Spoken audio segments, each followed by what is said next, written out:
All right, looks like we have everybody. Oops. Well, the time is 5:32. Would like to call this Leadville Lake County Regional Housing Authority regular meeting of March 19th to order. Looks like we have all the board members are present this evening. Thank you for that. And we do have some guests. If you want to introduce yourselves, go ahead. I'm Richie Mutu. Richie Mutu is an applicant for an at-large board member seat. And And my name is Melanie Wiggin. Melanie Wiggin is also an applicant for our remaining at-large board member seat.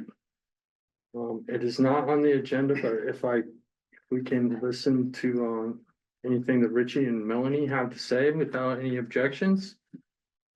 I'd like to go ahead and do that at the beginning of the meeting, so they don't have to sit through the entire meeting. Lovely. Does that sound good for everybody? Mhm. Yep.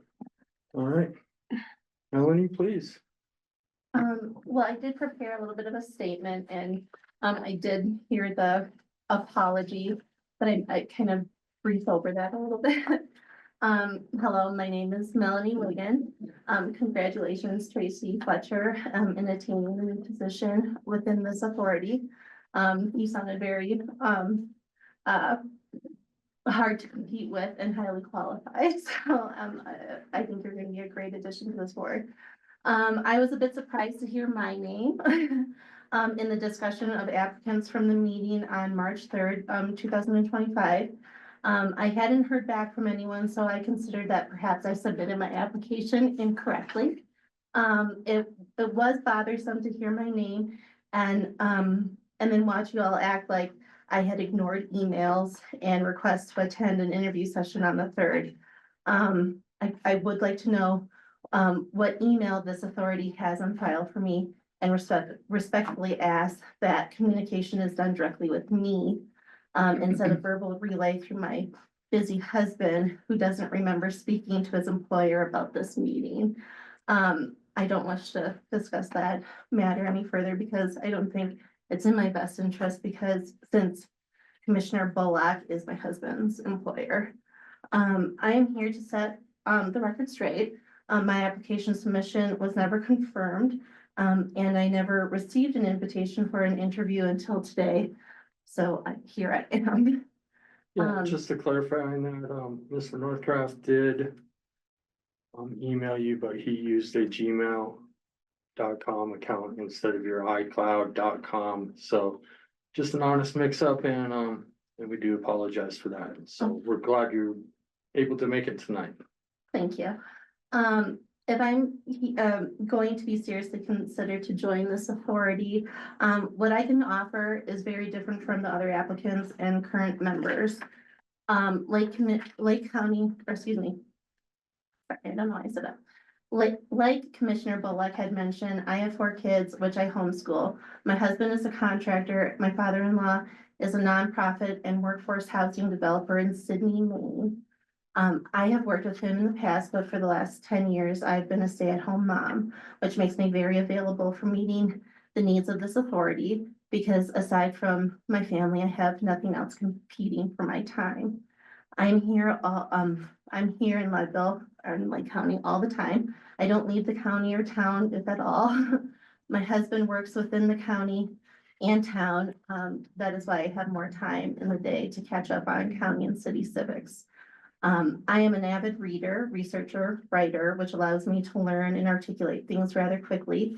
I went to the University of Wisconsin in Stevens Point to study geographical information systems and sciences. My core studies included land use planning, urbanization, parks and recreation, remote sensing, mineralogy, petrology, sedimentary geology, map design and production, conservation, and structural geology. Which comes, when it comes to the EPA and Superfund site concerns, I'm well equipped to navigate that data. I'm interested in learning why some systems, rural or urban, persist in prospering, while others persistently decline. Why some provide social environments that fulfill the dreams and hopes of ambitious and hardworking communities, but others cruelly disappoint the hopes of parents wanting to improve life for their children. I'm hoping to help find a solution to our unhoused problem while maintaining relations and desires of the taxpaying public. I can offer a very different viewpoint that does not seem currently reflected on this board. And so I thank you all for your time and considering my application. Thank you, Mel. Do we have any questions? Yeah, specifically on conservation work, could you describe that a little bit more? Well, you know, like conservation is Yeah. taking care of the earth and, you know, providing, you know, for example, our river, like a healthy water table. And that, you know, you guys are well aware of being in this Superfund site. We have a lot of environmental contaminants, and I read some of your papers actually, and they're very great. And, you know, it's a concern, for our health as humans and for the health of animals and wildlife, in this area. So, conservation, you know, I guess, in my studies, you know, I just learned the delicate dance of that type of work. So very focused on the environmental impacts of like human things. relatively. Yeah, you could say Okay. that to generalize. Appreciate that. Mhm. Mel, when you talk about the bringing a different viewpoint to this board, can you be a little more specific about what you think you're bringing that isn't present? Yeah, I made some notes from the previous contenders, as it were. And for instance, well, this might be an agreement. I agreed with Kendra Carberry from your previous meeting, that Oakland Homes has too many red flags. I don't think that red carpet treatment for multinational corporations such as Berkshire Hathaway should be given at the expense of taxpayers. My champion is not Rockefeller, but perhaps Jane Jacobs. I kind of have a list, so if you, would you want me to keep reading? Yeah. I don't agree with putting the taxpayer shareholders in debt for perpetuity, that begets gentrification where newer, wealthier taxpayers with higher taxes across the board, priced generationally, low income homeowners out of their homes, engendering a housing crisis. No more, I don't agree with donating land without taxpayers or shareholders' consent.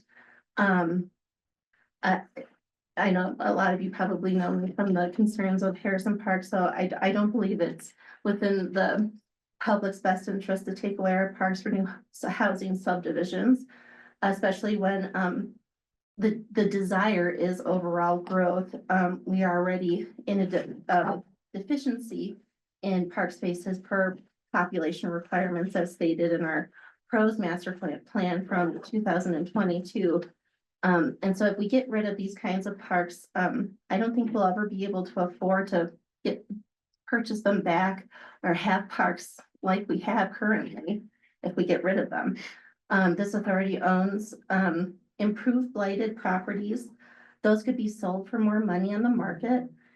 It would not be a loss to the public if this authority stops hemorrhaging taxpayers' money for subsidized project housing and replaces it with revenue from the sale of the land and the tax base that you could garner the taxes from.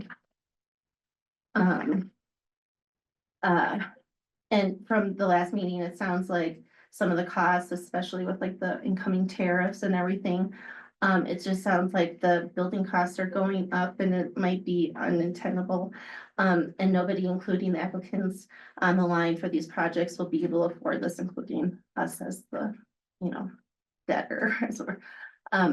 Michael Yerman repeated in the Land Use Planning Joint Commission hearing, grants do not mean free money, and there is no such thing as free money. Financiers or funders, they'll be putting, this is what he said, I'm sorry, I'm quoting Michael Yerman. Funders, they'll be putting on their own due restrictions, their own requirements for these projects if we take their money. Can this authority, sorry, and then I just had some questions too, I guess, do you mind if I ask? Yeah, questions? please. Yes. I was kind of curious, like, can this authority influence new mortgage products instead of some of the debacles we're kind of getting ourselves in? And then also, can this authority influence loosening building codes? Because codes drive up building costs, not necessarily height restrictions, because I know that might be contentious around here, but things like tap fees and septic regulations. Then you feel comfortable with us answering those questions or? As far as codes go, I think that would be Chapin's department. If you're comfortable with that, I'd be happy to take the second part of the question. Yeah, You go for it. mentioned specifically, and I'll circle back to you. So when it comes to those types of fees, there are actual ways for us to kind of circumvent those, and that's through the sanitation district and through the water district, Parkville Water and Leadville Sanitation respectively. Fee waivers. And those are achieved by asking those boards to give those waivers, actually something that we did do for the most recent project. Parkville Water was very open to it and did waiver some of those fees. And sanitation district was not open to that, so that's board dependent. We don't actually have any authority over that. And it's more so as collaborating with those entities to hopefully in the future allow for future collaboration for loosening those fees. Code wise, usually there's a good reason for those codes, and the codes that we have are actually state requirements, but I'll let Chapin, if you feel comfortable, take on some of the more specifics on the code in terms of why it is that we have building code. Yeah, sure. This is by way of introduction. My name is Chapin Wisconsin. I'm the planning director for the city of Leadville. I'm here to present tonight on another item. But maybe I could help answer some of those questions. I know that I was regularly attending the Regional Housing Authority meetings. We did advocate to the districts on behalf of the Regional Housing Authority for certain waivers regarding fees for affordable housing projects. So advocacy is one area in terms of reducing fees, and that is a role that this authority has taken on. Regarding the code piece, I think we use the term like building code. So just to clarify, like within both city and county jurisdictions, there are local zoning codes, and then there's basically a joint adopted building code. And so the zoning codes vary differently, but the zoning codes are most likely what is going to regulate building height. And those are very much local control. The building code, so we are using the 2018 adopted international building codes. Those would, I'm not the administrator, Ann Schneider with the Lake County Building Department is the administrator of the building official for the building code. I do not believe the building code would regulate height specifically, but there would be other components of the building code that could relate to affordability.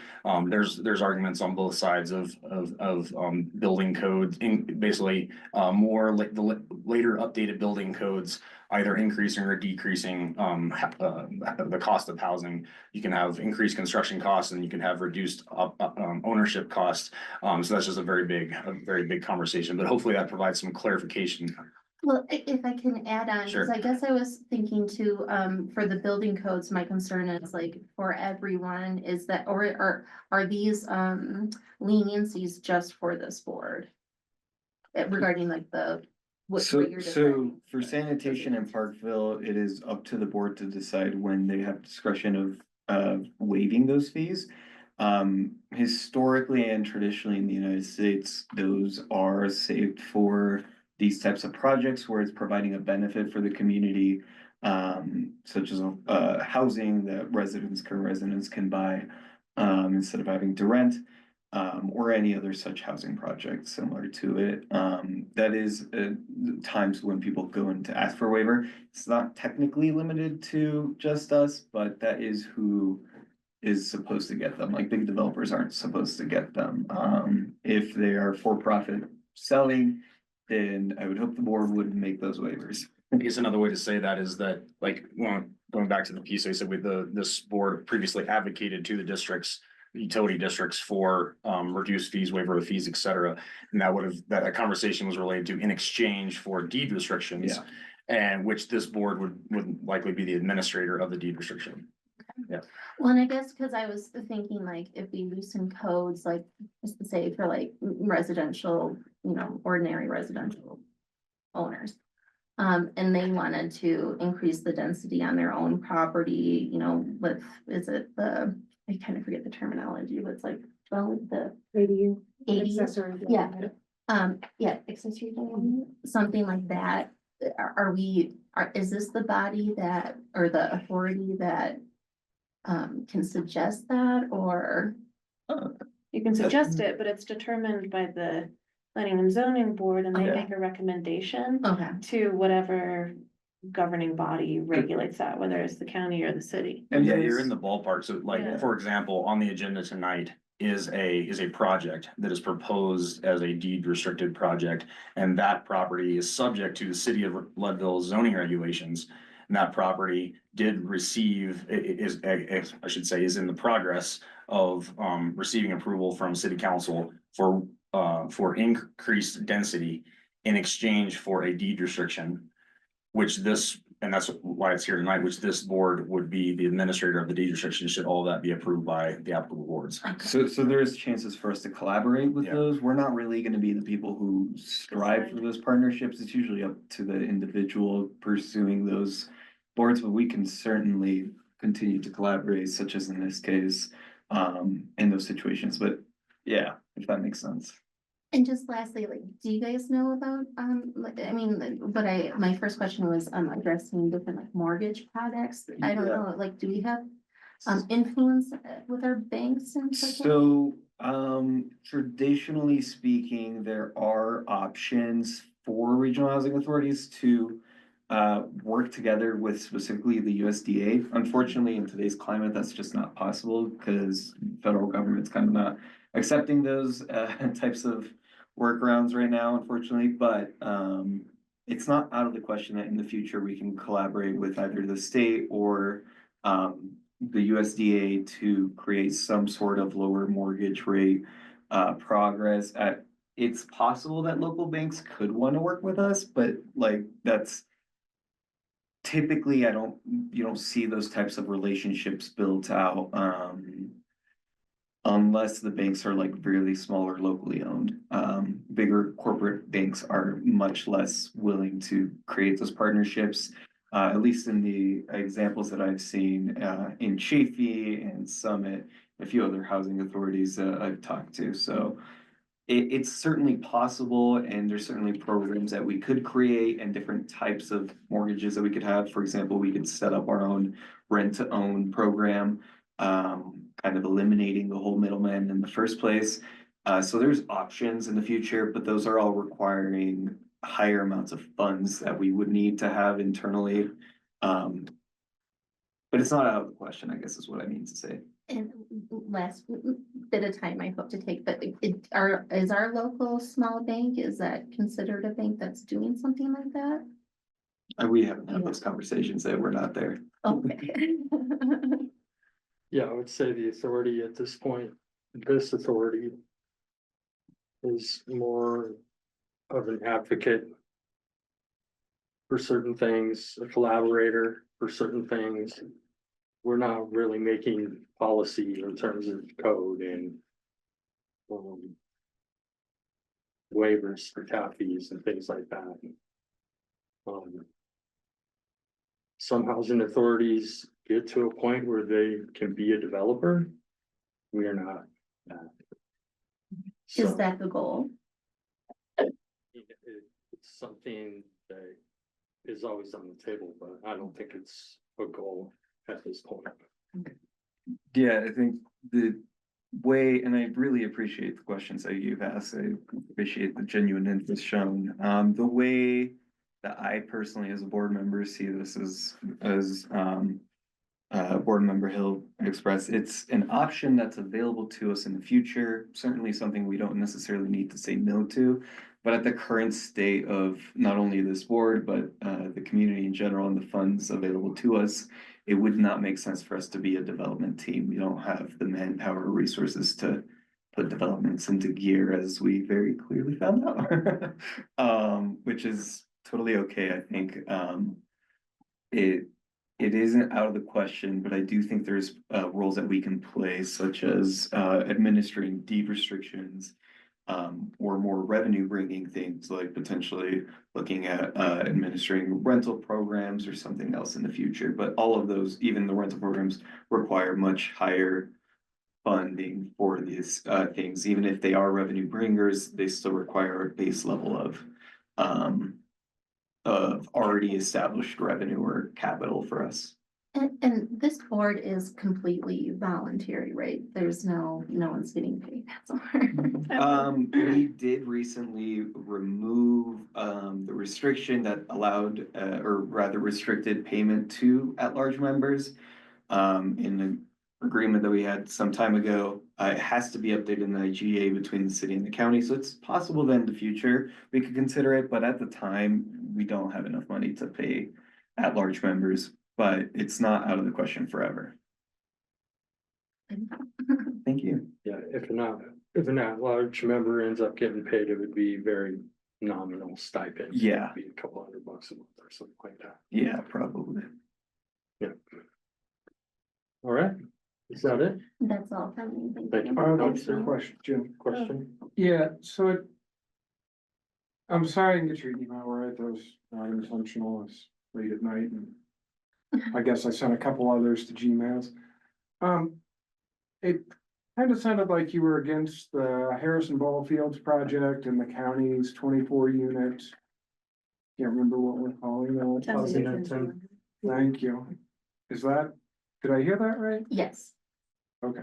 at least the way, well, for Harrison Park, I believe it should remain a park. For 10-2, I just think it seems like it's turning into a quagmire of issues and since it's developed already, I'm wondering if you guys could just sell the land back to the market. That's not us. Yes. You don't make that decision as We don't, the housing authority doesn't own that. Oh, okay. That's a county project. Oh, okay, yeah, so that direction or question should be directed at them as well. Yeah. Okay. And so I guess just to kind of pinpoint that a little bit more, in general, are you against developing new units, or is it just this specific that specific issue that you had with it, the fact that it was a mess? Yes. Mostly that specific issue and some of the funding that was going into it. I just think that it could have been cleaner and I'm not against, I think the community has voiced there's housing issues that need to be addressed. And I just think there could be more creative ways that might be lower cost and less of a burden on the taxpayer than, the current route that was being pursued as well. Thank you. All right, any other questions? Matt, you got anything? I do not have any questions. Thanks, Mark. Thank you. Thanks, Mark. You're welcome. You're welcome to You're stay. welcome to stay, or you can leave, whatever you would like. Yeah. And now let's hear from Richie. Hi, everybody, I'm Richie Mutu. Thanks for having me. I'm sorry I couldn't make the meeting on March 3rd. It's out of cell range. I'm the Energy Program Director at C4, the Cloud City Conservation Center. I have a engineering background and I worked on wind turbines for about 10 years, so probably pretty obvious that I have, that I come to a lot of this with, energy conservation and sustainable energy thoughts. That said, I'm a business owner. I started a wind turbine maintenance business on the Front Range that grew it to over 100 people. So the bottom line is what's important. For any of that stuff.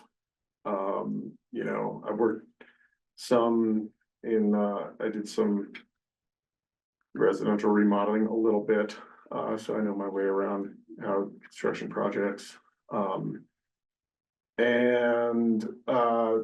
you know, I recognize that we have a pretty big, housing issue in Lake County, and I don't believe that I come in with a lot of, preconceived bias as to what the solutions are. But, you know, I think of myself as a listener and a thinker and evaluate everything, you know, the engineering background, problem solver. Just evaluate what's in front of me. Don't come in with a lot of preconceived notions. Of course, you know, I do energy conservation for a living, so for example, you know, I'm sure that at some point, somebody's gonna ask the question, do we want to spend a little more on, you know, more efficient stuff that has a lower operating cost? That's always an issue, and I just believe that we need to consider the full life of the project, but I'm not gonna come in and with any preconceived notion about, you know, that we have to do this, or we have to do that. Yeah, and I just figured, I probably, to be completely honest, have, you know, less, you know, I'm less into this than probably everyone else. I'm more of an outsider. And, you know, I've been here 5 years, but I still feel like an outsider in this community. 5 years doesn't get you anywhere. Yeah, so, you know, I believe that there's a problem with housing, affordability, and, I'm all about outside the box solutions and thinking about them, and, very interested to see how if and how I can help out, so that's why I'm here. All right.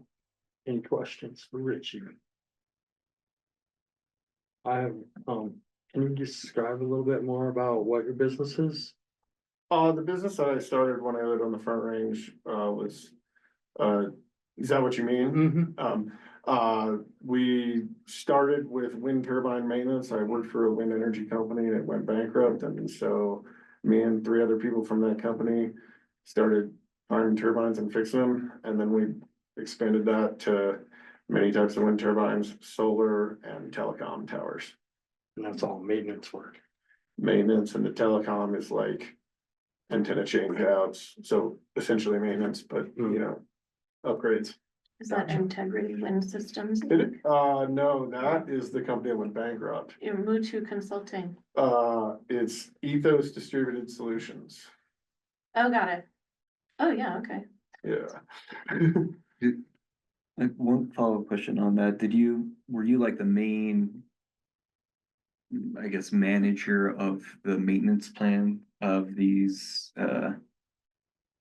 wind turbines and other such things that you were doing? Well, I was the maintenance plans come from the OEM, the original equipment manufacturer. Right. But, you know, I and others would be responsible for executing them.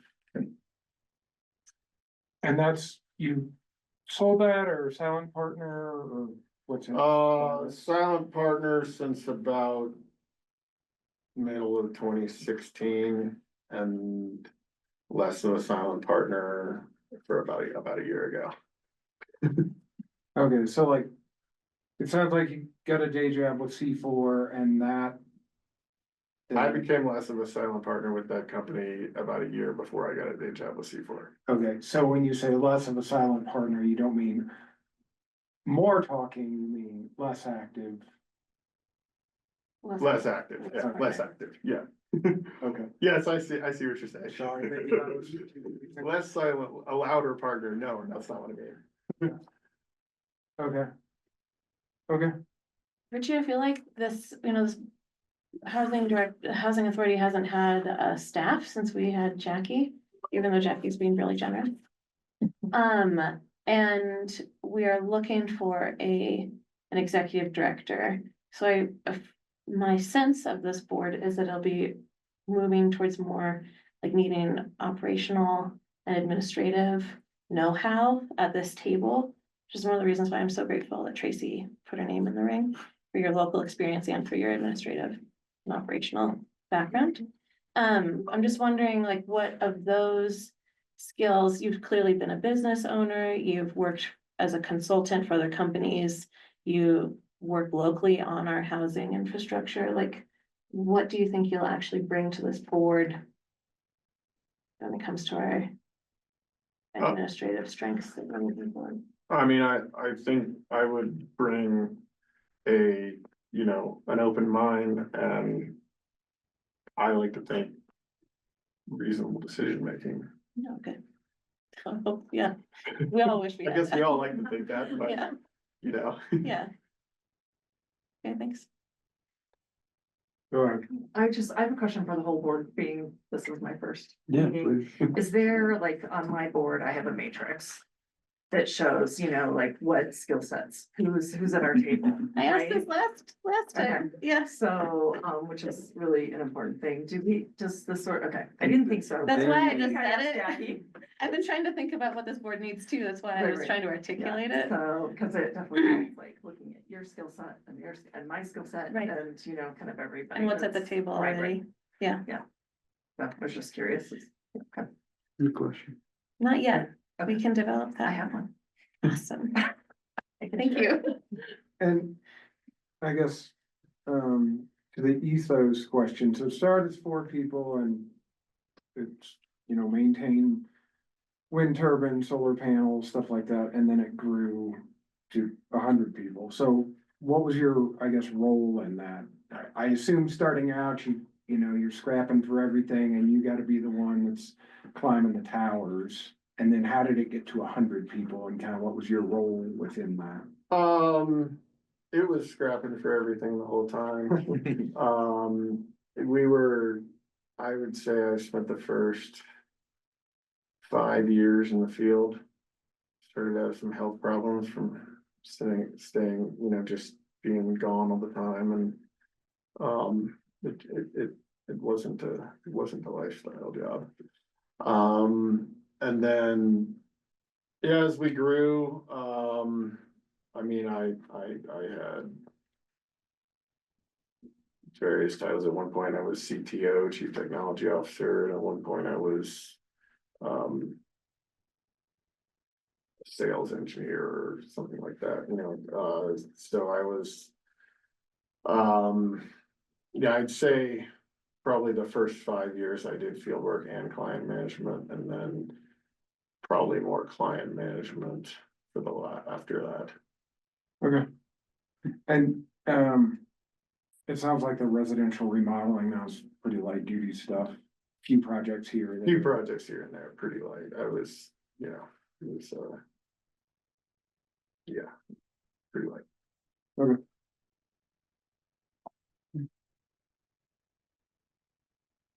Okay. Thank you, Richie. We have one more applicant that we wanted to hear from. He's not able to make it tonight. That was Matt Delaney. He did email me something to read to the board tonight as far as his interest in being on the board. So I'll go ahead and do that. Matt Delaney here, really appreciate the opportunity to be considered for board work with the Housing Authority. So much opportunity exists in our special Leadville Lake County High Mountain Plateau playground because of so many who cared for so long to make it into what it is and to consider what it can be. Like the Colorado saying of old, winters bring you, summers keep you. The races brought us, but the people kept us. We fell in love with Leadville in the summer of 2010. We being me, my wife, and our 4 children. Our kids now adults. We're quick to complain, why do we need to go back to Vail? Leadville is so much cooler. In 2012, we checked around with locals to make sure buying a house was okay. There were a lot for sale for a long time. We planned for it to be a home, not just a second home, and wanted to be sure we could be there a lot. 2014 gave us the opportunity to buy a building on historic Harrison. Again, there were a lot for sale for a long time.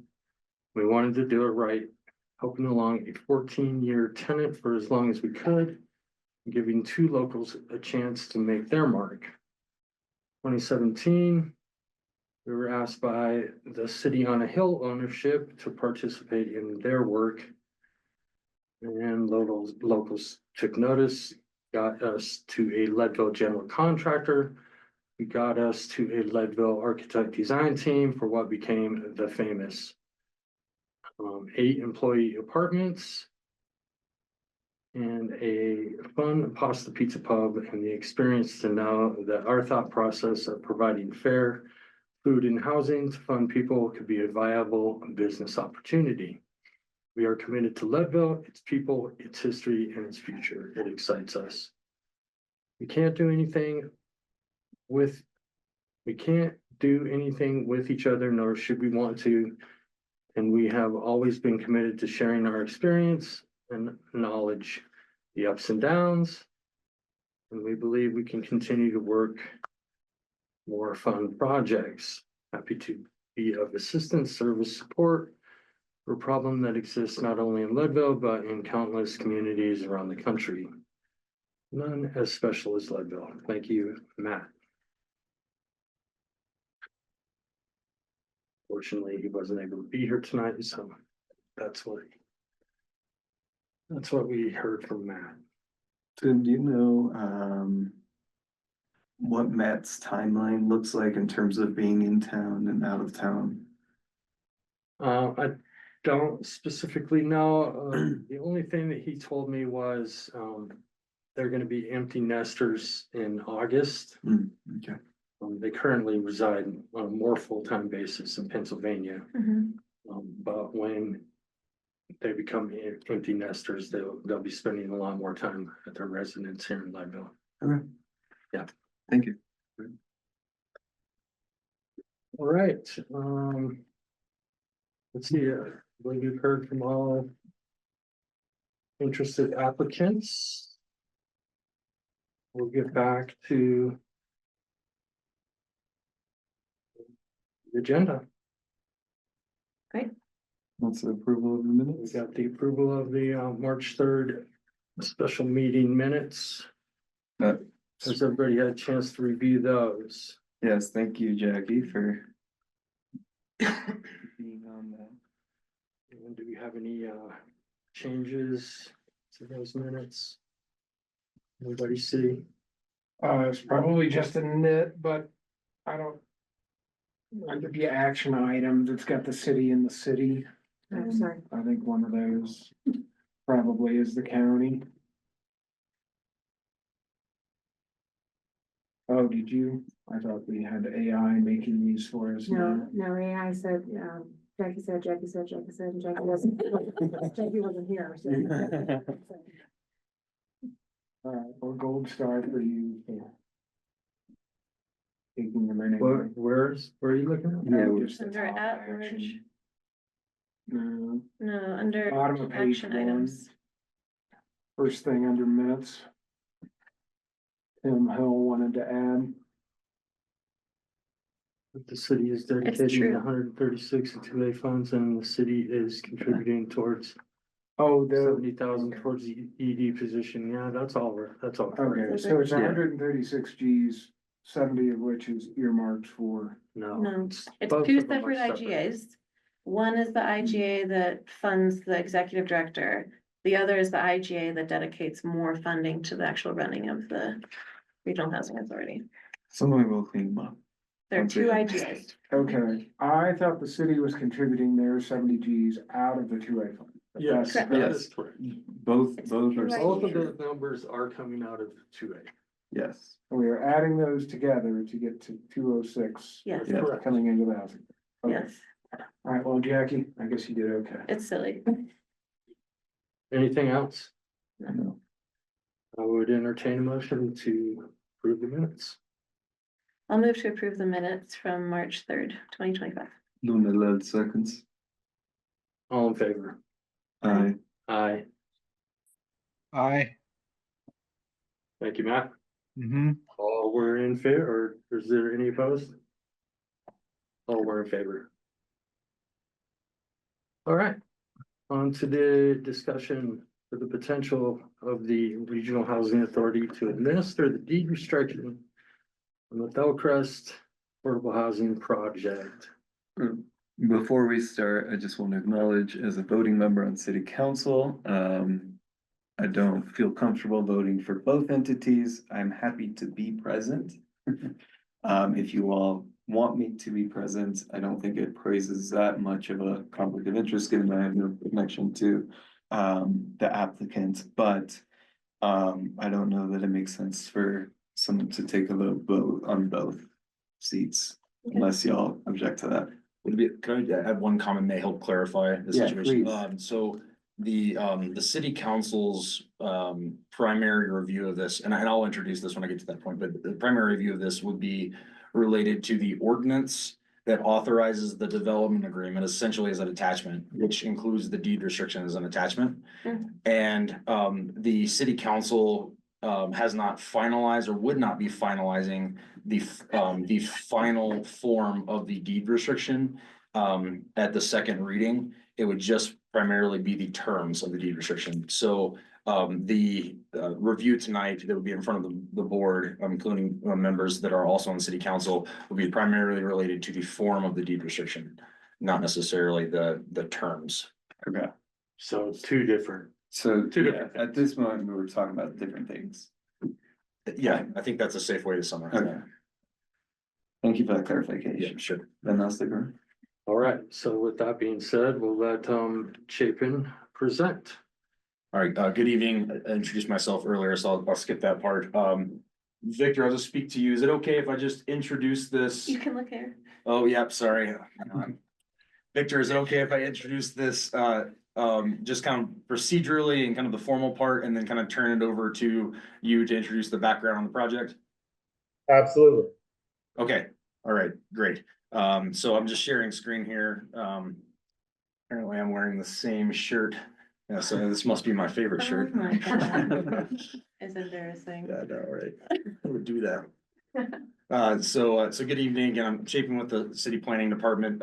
This project, which we're gonna call the Fellcrest project, proposed by Fellcrest Incorporated. Victor will introduce their team in a bit. This project has a bit of history. And I've explained this fully at city council. It's been going on for a while. There's some history with city council approval in terms of the entitlements of this project. Long story short, the entitlements did expire. The development was never proposed. It was originally proposed as 4 units.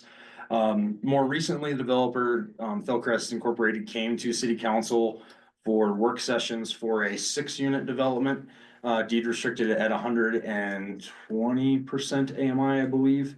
And explained that there was an issue with the density of the property. The zoning, the base zoning would only allow for 1 unit of density. And they expressed interest in proposing a 6-unit development, but would need some workaround for the density issue. City council, considering this project and other projects, passed an ordinance that authorized city council to enter into development agreements with the developer, and that's a statutorily authorized authorization, essentially.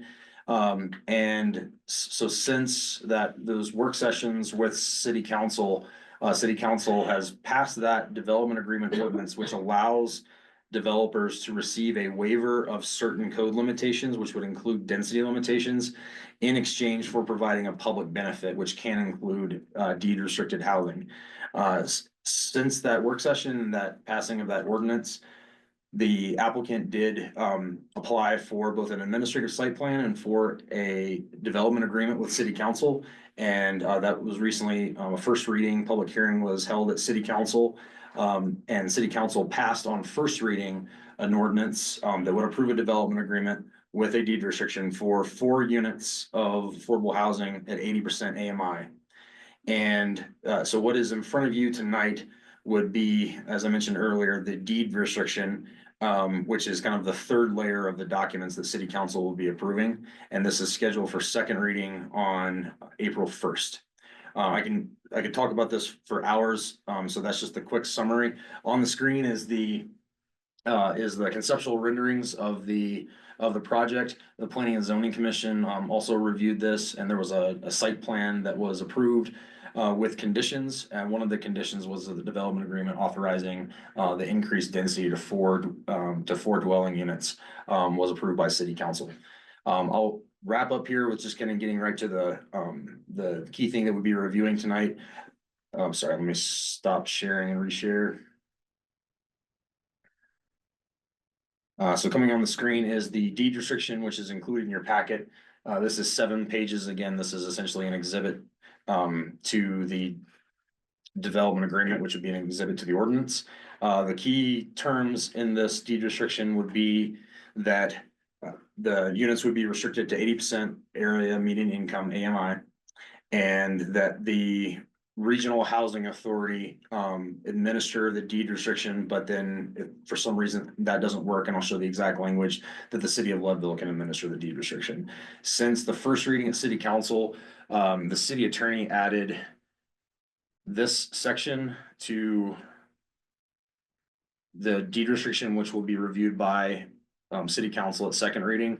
And this speaks to cooperation between the city and the regional housing authority for administering the deed restriction. And that's will be the main change going back to city council prior to second reading. There's 7 pages here, lots of legal language, but again, key terms being 80% AMI, which is on the bottom of page 1. Definitions for qualified household, qualified resident. And I think I'll just save the time to turn the floor over to Victor to introduce, and that way we can get to questions as soon as possible. Victor, all yours. All right. Thank you to the board for having us tonight. Very excited. Yeah, we bought this lot over there behind Family Dollar, 220 East 11th, back in 2013. And it was basically me, my sister, and my niece. We were just throwing around ideas of what we could do, how we could do it. You know, we went through shipping container ideas and all different kinds of thoughts about what we could do.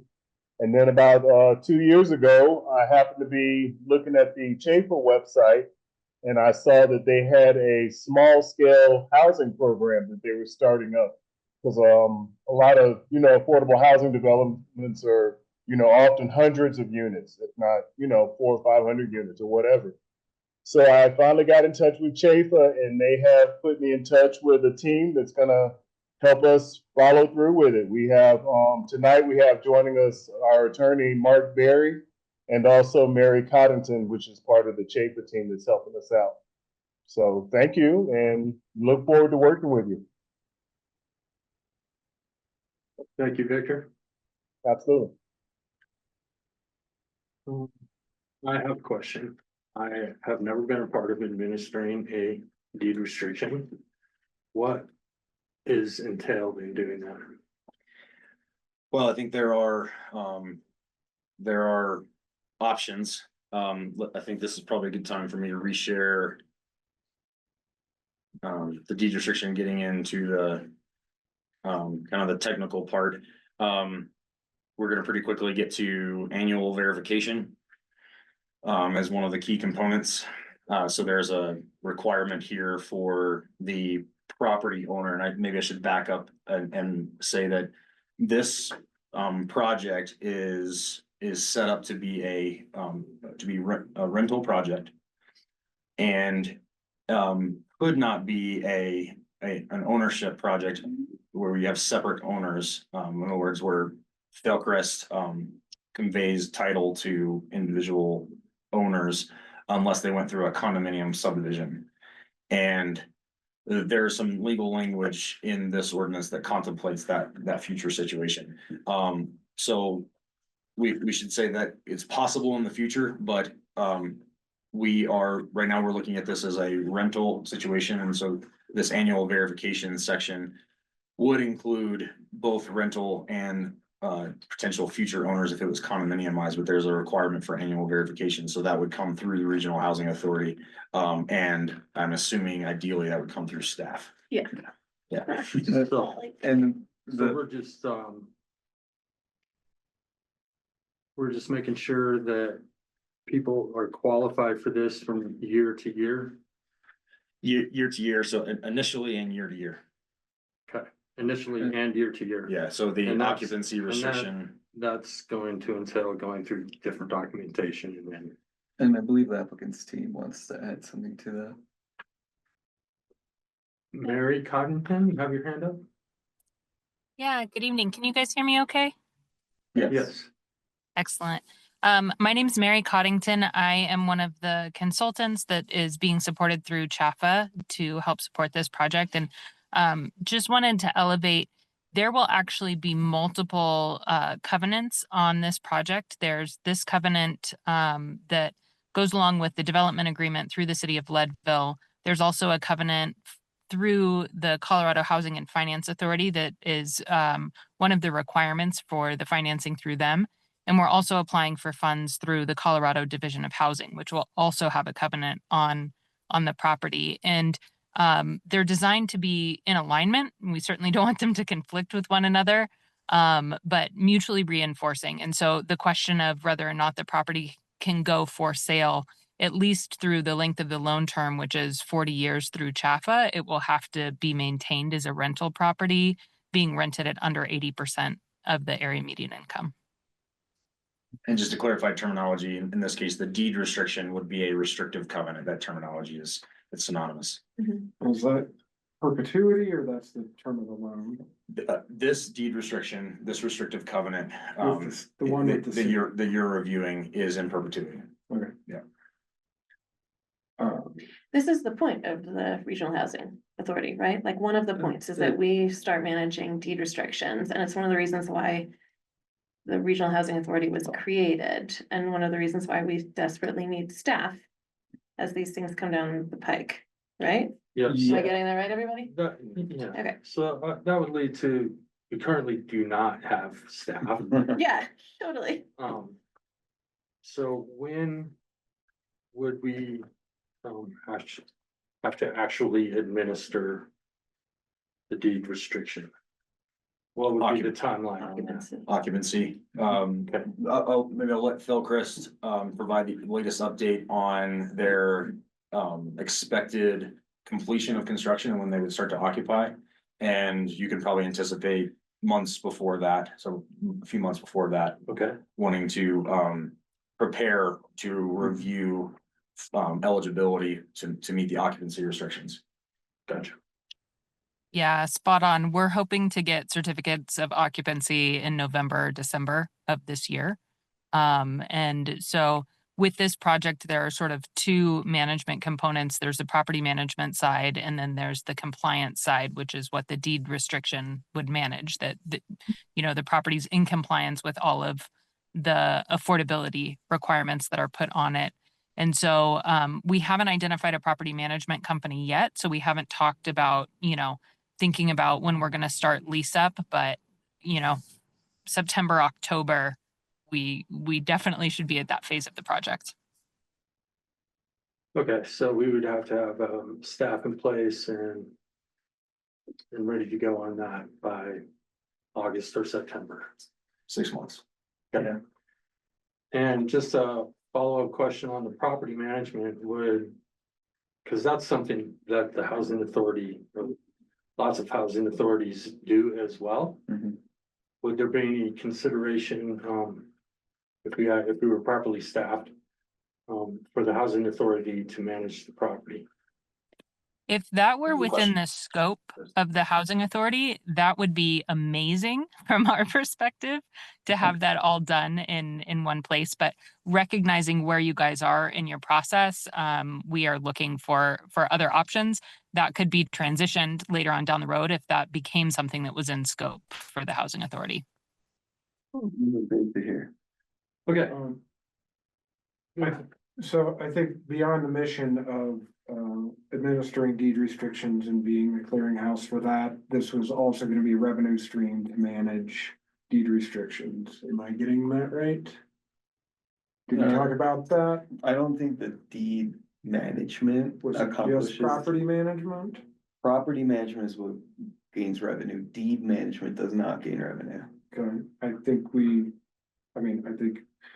Probably should be a nominal fee, but maybe we need to think on that because that is going to be, when we find some staff, that's gonna be some staff time to manage that. Maybe we say, or that gets figured out later, that's part of our operating budget, and those are just general funds, cause this is important to us. But I don't know if that, Mary, if you guys have thought about that, we obviously have not really thought about it a lot internally. Yeah, that's a really good question, Dan. I actually don't know how other housing authorities handle that, but if it's helpful to you guys, I'm happy to chat with some connections at like the Broomfield Housing Authority and Chafee and other mountain housing authorities and get some comparables for you guys to consider. Yeah, that'd be great. I hadn't heard of that before, but I also haven't asked, so it'd be great to get a direct like comparison if other regional housing authorities do or don't. I didn't. Thanks, Dan. Good point. Yeah. Thank you, Mary. Looks like violation fees are covered, but with normal administration, it doesn't appear that that's addressed in this agreement. Now, This restriction. one question that I had for the applicants is, given that you understand our situation of staffing, and I know we had the consideration of the city potentially running the deed restriction for this reason, but if we were unable to get someone up to speed by the 6 months, would you all postpone your like say we were close to, but not quite at that point, at those 6 months in, would you guys postpone your application process for a later date? Or would you just take the avenue of the city managing those deeds? A question for Thelchris? Yeah. I feel like they'd be the best. Yeah, that's a really good question. It's actually one that we need to have answered quite a bit sooner than 6 months Right. out. We'll have to put down who our partner is that is managing the deed restrictions in time for our May 1st application for our Division of Housing Funds. So we need a very clear partner that is willingly and full-throatedly committed to managing those deed restrictions in order to qualify for those funds. And pretty important to us to determine if we need a plan B just based on Yeah. sort of the runway that we have. No, I So appreciate you that. need an answer by May 1st from this board Yes. as to whether or not we can manage that restriction. And I guess a follow-up question to that is, if say, for whatever reason, we miss that deadline and we don't have staff on board either who could administrate or we just don't have staff on board at that time. And the city were to take it on, later on, the regional housing authority becomes available to run that. Is that transferable or? Yeah, and I would say it definitely it is transferable. The other piece is if you as a body think that you can be there, or I would say, have 50% assurance, the fact that there is a plan for the city to step in if necessary in this document would satisfy, I think, the state's requirement for what we need. So I guess it would be our preference from an applicant's perspective that, if you guys have a decent sense or a strong hope that you can be there, we would love to have you named as a partner and kind of cross that alternative option down the road if need be. But there's nothing set in stone that we can't change who's managing compliance at any point. So it would be better for you to have us as a partner as opposed to the city in terms of managing the deed restriction. So if we can commit to that by our next regular meeting, which is April 16th. So that will meet that May 1st deadline. And then if it ends up that we can't manage it, it would be pretty seamless to go ahead and have the city do that in our place. Am I hearing all that correctly? Yeah, that would be our hope, assuming that the city has the capacity there to step in. It shouldn't be something that, especially for a 4-unit project, is too onerous in terms of capacity. And you know, I think ideally it's a really great project for the housing authority to sort of start this scope because it is smaller in scale. But yeah, so long as the city would have the capacity to step in on that, sounds amazing to us. Yeah, it's maybe to fully answer that just from the city's perspective, I would say, yeah, just echoing everything Mary said, it's preferred for the housing authority, understanding the constraints. This is a small project, it's 4 units. My department would be responsible for this. You know, what we're talking about probably is just an initially situation. While I have never been in that role, I have a lot of related experience that for a small project that, and knowing the background of this project, our department could adjust. And we would have put some other things aside, maybe with time management, our department could adjust to make this happen. That's great to hear. Yeah. So what do you guys need from us tonight? Well, tonight's a discussion, so. Discussion and then I think a request to put this on the next agenda for an action item. Yeah. And this has, we don't need to get into the gritty details of what the deed restriction is. We just need to say we're willing to manage this when the time comes. Yeah, our role is to manage the deed restrictions in this case, right? Correct. Yeah, the city council would be determining the terms such as 80% AMI. But I think feedback on the form. So, you know, your review of the 7 pages, if there's anything that you see in there that you see as an issue, please let us know. But ultimately, yeah, the main ask is to administer the deed restriction. Has our attorney seen it? I've emailed this to Jackie and 2 of the board members. I don't know beyond that. Has anybody sent it? I have not sent it to Kendra, no. It seems like that would be crucial for our next meeting. Would you Yeah, really we'll like to do that? Yeah, I'll forward that to her. Thank you. Has this, And that seems like a good workflow. Yeah. To start here, go to legal, Yeah. prepare for an action Yeah. item. the city's attorney has reviewed this or created it or something? Drafted this. Yeah. So. Yeah.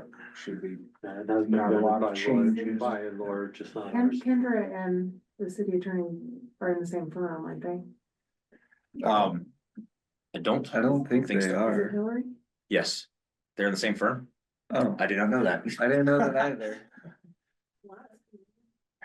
This is Mark Berry. Yeah, we could.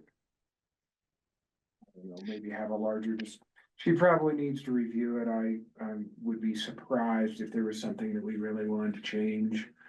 But I think it probably prudent to go to her. When is, hold on just a second, when is the second reading? April 1st, April 1st. a week and a half. So that'll be the final exhibit. For the deed restriction. It'd be, the final exhibit of the ordinance. So we would need feedback if we wanted to change something. If in a you want not to change difficult way. it would something need to in the be exhibit, before we then. need to address that at the April 1st, second reading.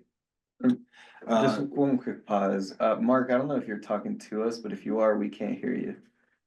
Yeah, this is Mark Berry. I just wanted to mention, I'm the attorney that Victor talked about earlier, helping out. And so if your attorney would want to contact me, they could. I also wanted to point out that the obligation and the onus of this for your purposes of managing this is really on the owner to provide you the documents listed in section 4. All those items on an annual basis need to be certified by Victor as the owner of the property and obtaining and providing those documents for you to review. But he certifies that it's all correct. And so that's helpful for you in managing this to see you don't have to go about trying to collect these documents. It's an owner's responsibility. And then it's just a matter of reviewing that documentation of these 4 units. Hopefully that helps a little bit. It does. I mean, that's like the biggest lift Yeah, of maintaining these. thank you for that insight, Mark. Sure, So sure. I guess. I feel like we owe them a little direction on this, so I will go first. I think this is one of the housing authority's core responsibilities or what we can produce for the community. I think it's an easy place to start. I assume it has to be on the agenda to take a formal vote, but I think we should do it, and I think we ought to maybe this gives us a little more impetus to find an executive director and some staff and a hard deadline because this is coming at us and we need to get this done. So pending anything crazy in the agreement, I think it's a great idea and we should do it. Well, I fully agree at its core, this is exactly what we wanted to do. It will help us in even greater of a lift than I initially thought, to be honest. Just ease into deed restrictions and understand that process more and more. As a board especially, hopefully staff already has some experience, but if they don't, even for them. Honestly, that isn't a crazy lift, to be honest. I do way more than just that during my day job as C4 and reviewing applicants.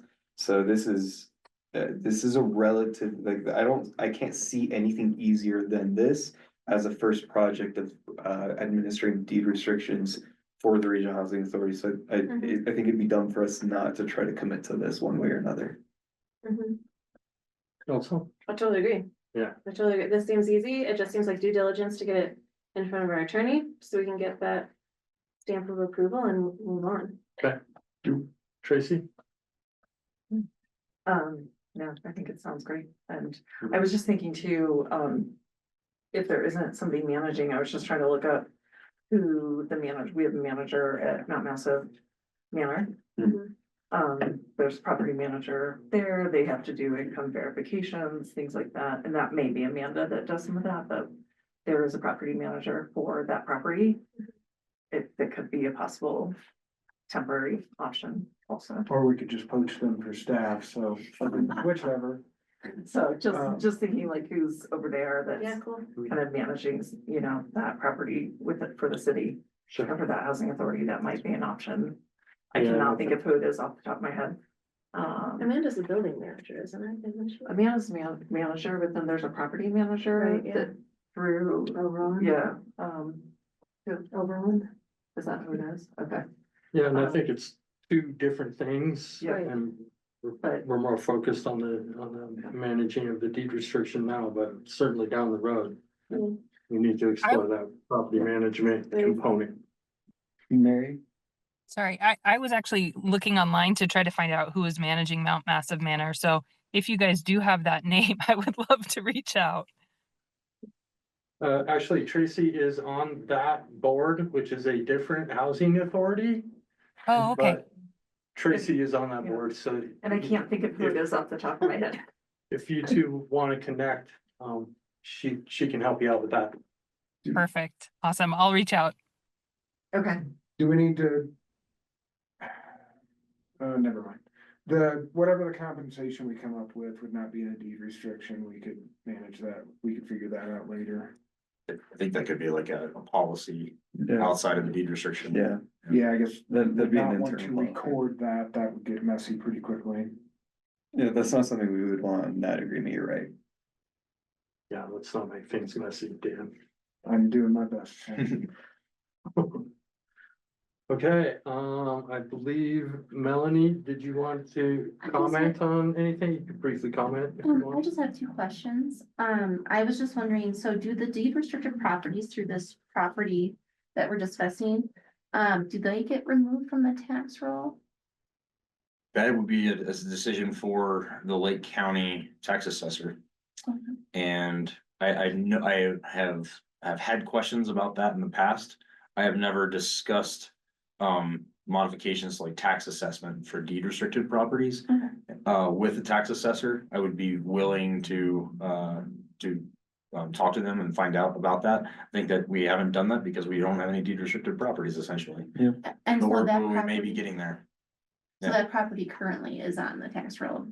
This vacant lot, yes. Okay. Yeah. And then I was just wondering, does the LLCHRA, let's group, do they collect the rent? Who collects the rent?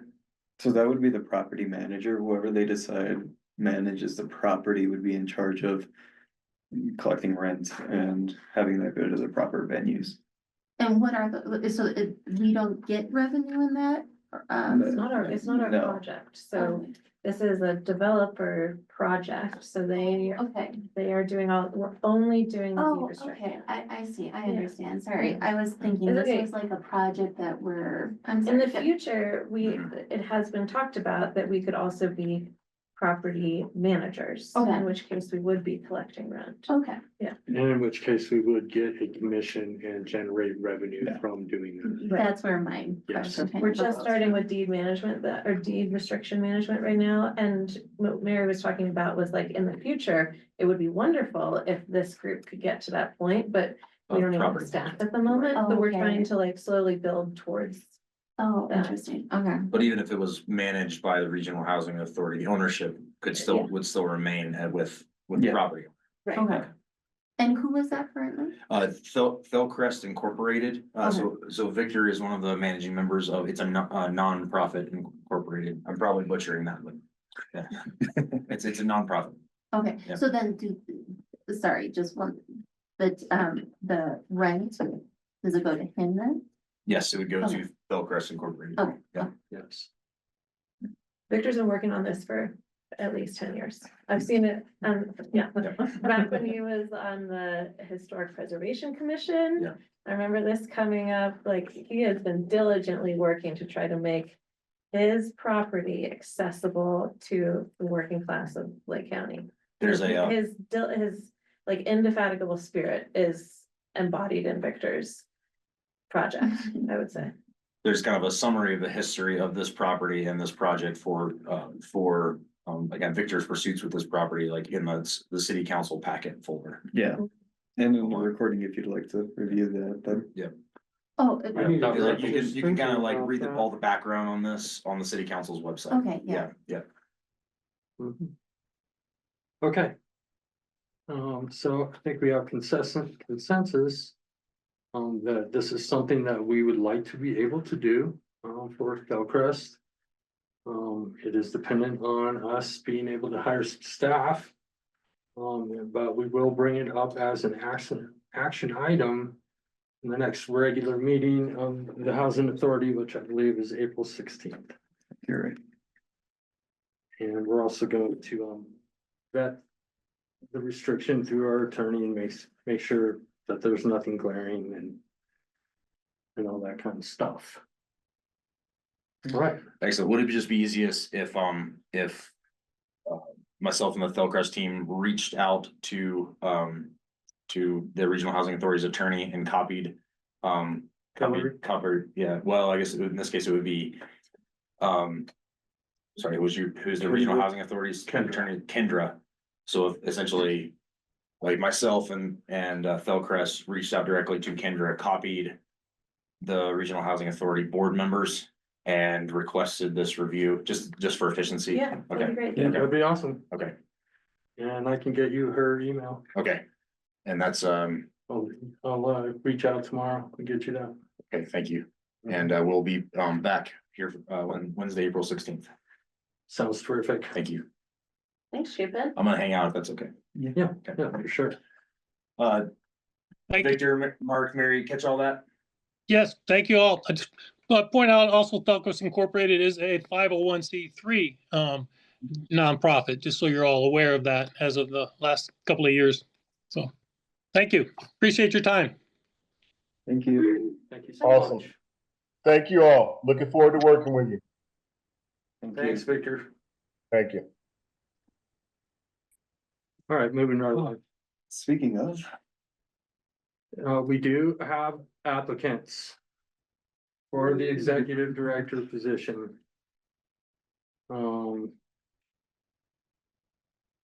Has everybody had a chance to review those applications and resumes? Never been any more excited. Okay, I was surprised at having such quality applicants for two. Sorry, James. Yeah, for only 2 applicants, I feel like we got a good slate. They're both I was good. a little bit surprised too, to be honest. yeah, so those two applicants are Ian Marcus. Mhm. It looks like his main,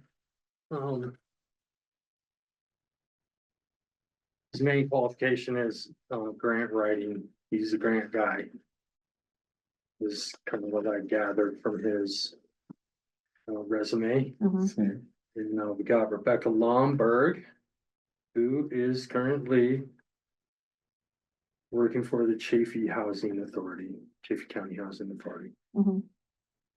And her resume is extensive in the housing sector, especially with affordable housing. Yeah, very, very impressive. Yeah. Yeah, I mean, on paper, she looks extremely qualified. So we need to first consider, I guess, I don't really know how we want to go about this. Do we want to consider if we want to hire either of these two? And if we do, who would like to be in that vetting process? In the hiring committee? That's a good place to start. I feel like, I feel comfortable with these two applicants being who we consider at this moment. Continue to have the application open just in case. But moving both of them into the interview portion of hiring, I think would be very, very appropriate. I think they're both qualified in their own ways for this type of work, so. Agreed. I agree. I think they're worth an interview for sure. Anybody else have any feelings on that? No, I think we should pop some champagne for having two choices. Agreed. Okay, so with that being said, who would be interested in vetting these two applicants and going through the interview process? How do you, if there's no, how do you want to structure that? Yeah. Cause generally I, do like I would do a phone screen and then an in-person and then maybe meet with the board. We want to do that? Does that feel? Feels like you'd like to be on the hiring committee. Sure. Yeah, Dan. I think, Making up for being 1 minute late. I think that's not a bad idea. My perspective of this is the hiring committee would do that at the hiring committee level, basically just exactly what you said. We'd probably skip the phone interview at this point and move to a more formal one, but that's a discussion the committee can have. And then the committee can make a recommendation with facts to the board as to what their opinion is. If the committee feels like it'd be appropriate to have it both come to a meeting of the board, I don't see why not, to be honest. But if we have a slam dunk and I don't know, let's not waste any time, we can just make a recommendation and see where it goes. I do have a question, forgive me, this is a county position. Yeah. Just the No, county. No, it's not. This is, Sorry. this is Okay, fully the that's- regional housing authority's Right, position and our own. It's employee. housed in the Okay, but it's county. housed in the Yes. county. Okay, Okay, so I was so- curious then, should the county and city have a Just process? to clarify, the city does fund the position up to $70,000 for the Right. salary. They're coming together. If- It's If the position ends up taking on more of a salary, because it is advertised, I think, up to $85,000. Yeah. That would come, most likely that would come out of the general fund Okay. of this authority. Okay. Which is $136,600. The city does not provide benefits for the position. Okay, So there is a lending agreement in place where the county. How does that work? Lends So, the yeah. position, okay, the city lends the position to the county. That way the county can cover the benefits. Basically, the county on paper employs this person, okay. but the full authority, or the person is only responsible, or rather, the person is pointed to us as a board. We are the person, Yeah, so, Yeah. so the Okay. position takes direction from this board. Right, not from the county Not whatsoever. from the county commission. okay, Yeah. okay. So we don't necessarily have to follow like county or city hiring processes? No, Okay, no. that's right. I mean, we can't break any laws. Right. We, outside of that. I'm happy to But that's a great question, because it is, kind of a complicated issue. Right. but Right, and I mean, Not technically a county employee, but gets county benefits. Right. And the salary is largely funded through the city and through a funds. Well, I thought then they if were it's a full county crew- employee because they're workers' comp, all their benefit, they have to be a county Yes, employee. they are fully a county employee Yes. whose responsibilities fall under and report to the regional housing I get authority. that under Lake County Building Generation as the director. Yeah, it's Yeah. almost exactly like that. You know, it was the county, that's why. I know, I'm just trying to be clear Yeah, that they are a county employee. Yeah. And, yeah, Yes. yeah. And I'm happy to be in that process also. Thank you, Tracy. Others, however we wanna. divide it. Tracy and Dan, do we want it just to be a two-person committee, or I there would be happy to play a role. Nice. Christian, Tracy, Dan? Do you know I the don't- girl from Chaffey County from? Not directly. No. I have talked to someone that said that they were interested. Who was referring to, when I was saying we would benefit from putting this position out. Yeah, no, that, not formally know them, but wow, I was just amazed by their. Matt, I noticed you were unmuted there for a minute. Is there something you would like to add? No, I agree with the slam dunk. I think we should move forward as quickly as possible, considering the time constraints of the May 30th deadline. So, Thanks, Can- Matt.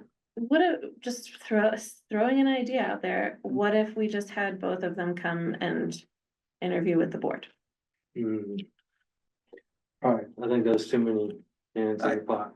I mean, that's a housing, oh my God, just a second.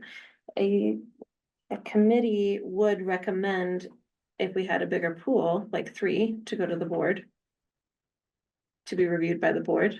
So we only have 2 and they're both excellent. Is there a reason not to? I think the speed of what we move, if we're a subcommittee of 3, we're able to set up a meeting ahead of time and get this ball rolling faster than 3 meetings from now. And especially now, given the timeline, I think it'd be like, well, on paper, I agree with you.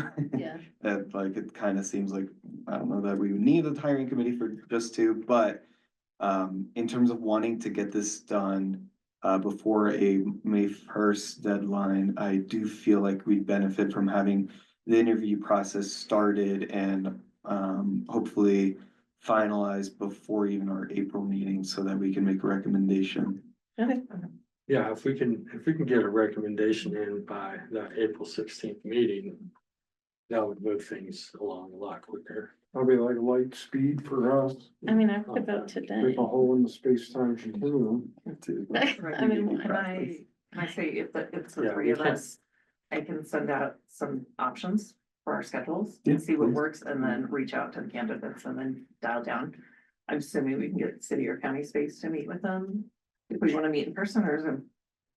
I think- Yeah. One's in Chaffey, one's here. I think. right?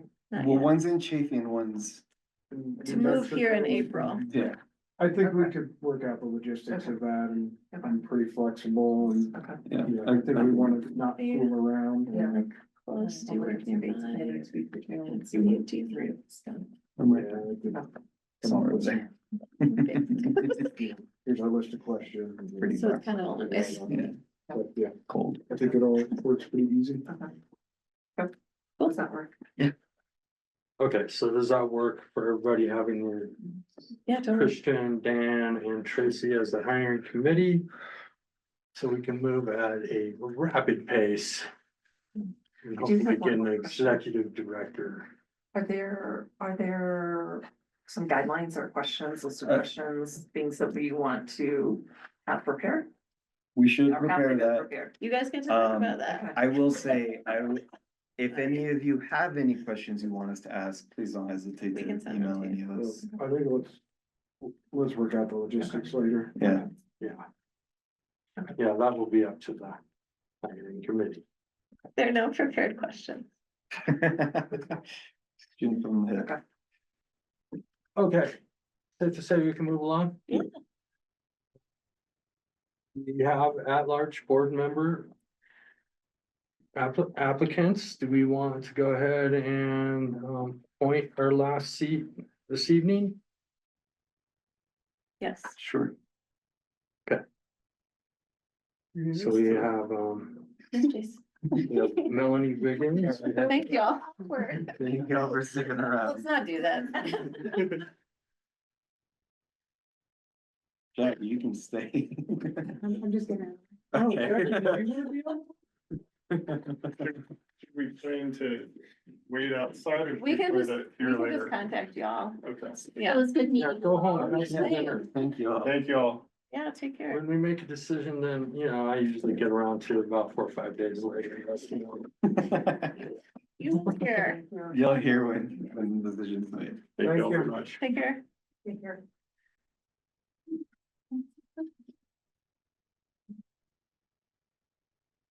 Okay. A large board member appointment. We have, and just for clarification, Dan, you did reach out to Alicia initially. I mean, assuming I got the email right, I did not hear back from her. So we never heard back from her. So really, she I can- is an applicant and, I mean, anybody is welcome to vote for her as well. She seemed to think it was like a paid position. It did look like she thought it was a job. Yes, Yeah. that's why I was wondering Okay. who reached out to her. Do you want me to check and see if I can spell her name correctly? Yes, please. Yeah, you just check and make sure you got the email right, so just in case. So we can at least follow up Yeah. regardless. I'm happy to start us off if y'all would like. Yeah, sure. I think my initial thoughts Oh, wait, are, pause. Oh, yes, sorry, pause. Is this something we do in executive session? Or is this a recorded part of the meeting? it's a recorded part of the meeting. Yeah. We're not, yeah. If Okay. they wanna come and review this, They they could can. be. Okay, just wanted to double check. So just to review, we have Mel Wiggins, Mhm. Richie, I don't know how to say his last name, Move to. Mutu. Who were both present tonight. We have Matt Delaney, who was not able to be present, but did give us an email. And, what's the other guy's name? Nick? Next. Costello. Nick Costello, I believe is still willing to be on the board, and he also has indicated he was willing to be on the development subcommittee. Nice. So, And Alicia Fetters. Alicia Fetters. So go ahead, Christian. Great. I'm really only gonna consider, the applicants that we heard of and, Nick, heard of today, Nick and Matt Delaney. I think starting with, Matt, my worry is the initial buy-in. Not buy-in, because I think he is pretty bought in just based off everything, but more so availability to be present. I don't have anything against anyone attending virtually, so that's not something I'm willing, and feel like I have to talk against them, but, without them present to answer questions of if they'll be able to attend virtually, I just have a slight concern about that. Otherwise, they seem like they bring a different viewpoint, to the board that would be, important to have specifically on the, renter side, but I don't know how comfortable I feel with, them only starting to be as available, especially in person, starting in August. Nick seems like a great applicant if we were developing. I just don't think we're in that place yet, but, there is a committee that we have that can help a lot in that. And I think it'd be very important for us to consider them for that, committee, the development subcommittee, especially given that that's where his expertise is, but in terms of diversifying our pool, of board members, I don't know that he would bring anything, that I necessarily feel like would be important for us in the next few months and years. That we can't achieve on our own. I think we can all be our own go-getters too. Let's see. I think I'm sorry, I'm blanking on her name. Mel? Yeah, Mel, I appreciated the honesty and the curiosity about what the board did. I think someone who's willing to kind of learn the ins and outs is someone we would want. My fear is, especially after some of the questions that was asked, after the presentation, how much of catching up to speed would have to be done, really for both, Richie and, her as well. But I appreciate the curiosity. I thought that was interesting. I do have some concerns about, some of the skepticism and, reactionary, talkings about the projects, affordable projects that were happening, that kind of raises a red flag for me. Other than that, she seemed like a great applicant, to be honest, but I do have some concerns with the affordability projects, especially given in this work that those types of delays happen all the time, no matter what type of prep work you do. I am worried that that could derail us, into a space that we don't necessarily need to get derailed in. She seems open to learning and being willing to change that opinion maybe, but it's certainly still a risk. And with Richie, I think the biggest risk is the same thing of having to play catch up with someone who's an outsider and isn't playing an active role in the housing. However, I think Richie brings a different perspective from the energy conservation and energy usage point of view, especially with some of the rebate programs that are coming online at the state and federal level. I think it would be important for us to actually have someone with some of that expertise on board. That said, it would, I think, require some initial work to catch Richie up to speed as well. So that's kind of where my thought process is. I kind of want to hear from you all what your thoughts are before I feel ready to commit to one candidate, but that's just generally where my thoughts were.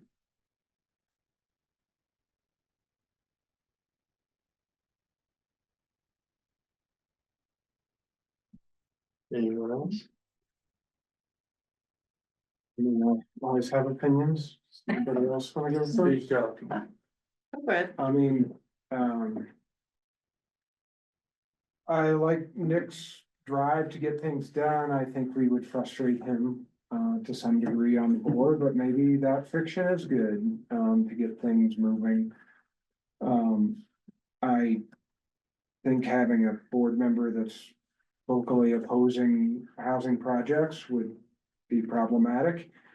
I like the idea of Matt, because I know he's not here now, and I wish he'd been able to make one of the two meetings, but sounds like he will have some time, has a heart for Leadville, has done a project, understands what it takes to get that done. I think for Richie, the small business stuff or the growing the small business and scraping through to get that done, I think is an important consideration. His background in housing is pretty lacking. And